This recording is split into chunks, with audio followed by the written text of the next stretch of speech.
Terry McLaurin has just been great. Third-round pick, Ohio State. He has over-delivered.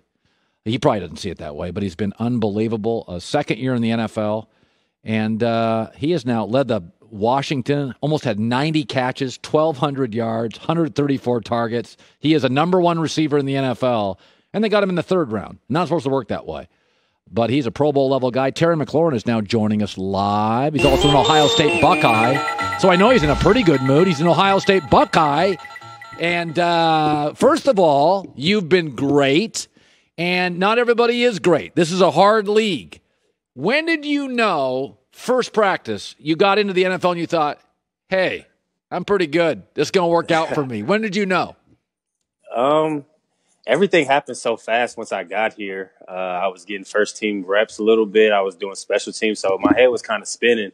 But when I got in, because I didn't play special. I didn't play in the preseason. So when we first game was against Philly, at Philly, and my first target, I was like, okay, I could do this. And then I scored that long touchdown from Case Keenum. And then I was like, I can hang in here. So after that, it was fun, though. So I was fortunate to come into a situation where I can compete for the job early.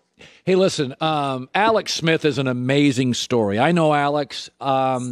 You're starting to be a star. He's now going to be leaving soon. What do you take from Alex? What does he teach you? What is it like to be around a guy that's had 17 surgeries in 1 year in his leg? Yeah. The moment's not too big for Alex. His poise, no matter what he's been through, from his 17 surgeries to the ups and downs of the season, to being hurt and having to be called upon to help us get into the playoffs. I mean, no moment is too adverse for him. And, he doesn't make it about him at the end of the day. It's always about the team. It's always about how he can help us, put us in the best situation to be successful. And you always want to go to a battle for a guy like that. I mean, I've had some things that I've been dealing with this year, but seeing all the things that he's been dealing with, it pales in comparison. So I'm glad he's on our team. And, I don't know how much longer he has playing, but the number one thing I've learned from him is you can overcome any situation as long as you put your mind to it. And the one phrase he says every time we go out to the field is just live. And there was a time where he didn't know if he was going to be able to live or not. So I feel like that fits really, really, really well. Wow. Ron Rivera is a guy that walks. He's a big dude. He's a former player. He's a man's man. And he walks in, and you guys got off to a slow start. New coach, new playbook, new system, 1-5. And all of a sudden it started to click. And talk a little bit about Ron's influence. And when you knew in this season, you're like, okay, now we're all kind of gelling. Yeah. When we were going through our ups and downs in the season, Coach Rivera, the message stayed the same. And it started with the way we were practicing. We had to bring more intensity to practice. We had to bring more consistency to practice.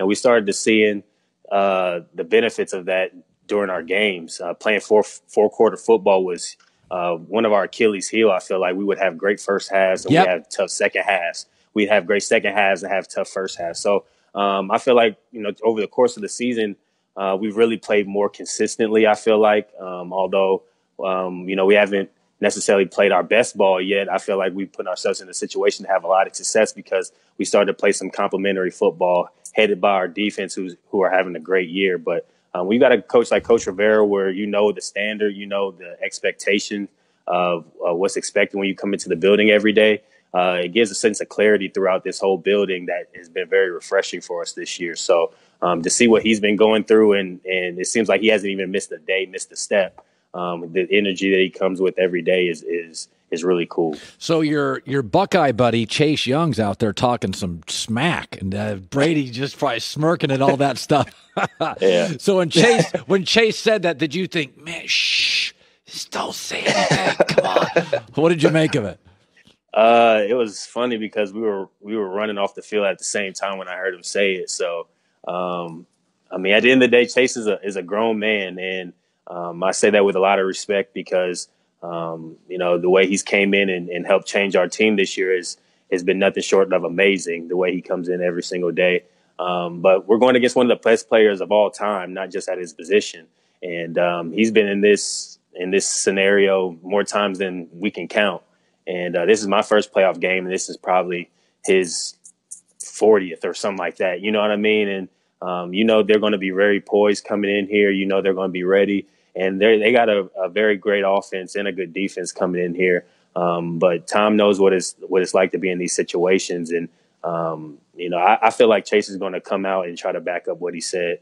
But I like his confidence, and, we're going to try to support and rally around him and have a good game on Sunday. By the way, one of 8 players with 1,000-plus receiving yards in 15 or fewer games this season, Terry McLaurin, if you're listening on radio, has just been an unbelievable third-round pick. So Ohio State, Alabama, I think it's very competitive. I don't think either defense. Yeah. I don't think either defense is going to stop either.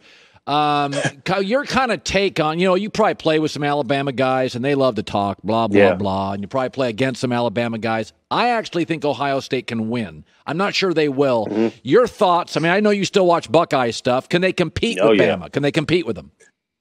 I mean, I think we're built very similarly. The team's very heavy in the trenches offensively and defensively. I feel like that's where that game's going to be won. We pride ourselves on being tough on the offense and defensive line, and they're going to have to control the line of scrimmage, get some pressure on Mac Jones, and try to limit those big plays from Devontae Smith and a lot of the dynamic players that they have, Najee Harris. But we got dynamic players too. We got Justin Fields, we got Chris Olave. Trey Sermon is playing really great right now, Garrett Wilson. So, I mean, I feel like it's going to be a heavyweight fight, and that's why you come to Ohio State to play in these big games. But I probably have about 8 or 9 Alabama teammates on my team right now, so I'm not going to make any predictions. But just in case, I got plenty of gear for them if it comes out on the right side. Well, you're an incredibly easy guy to root for. Terry McLaurin, congratulations. You had, by the way, I'm just looking at your stats here real quick. 7 catches, Week 17 win over the Eagles. So you're hot. You're ready to play, dude. You're ready to go. Good luck to you. I'd love to have you on the show again. And what a future you have. What a future you have, man. Appreciate it. I appreciate that. Thank you very much. Happy birthday to you, too. Thank you very much. Look, this guy is, yes, sir. This guy, sir, he calls me. I wish my coworkers were as respectful as Terry McLaurin is to me. Hi, everybody. Thanks for watching. Subscribe here to get the latest from the show.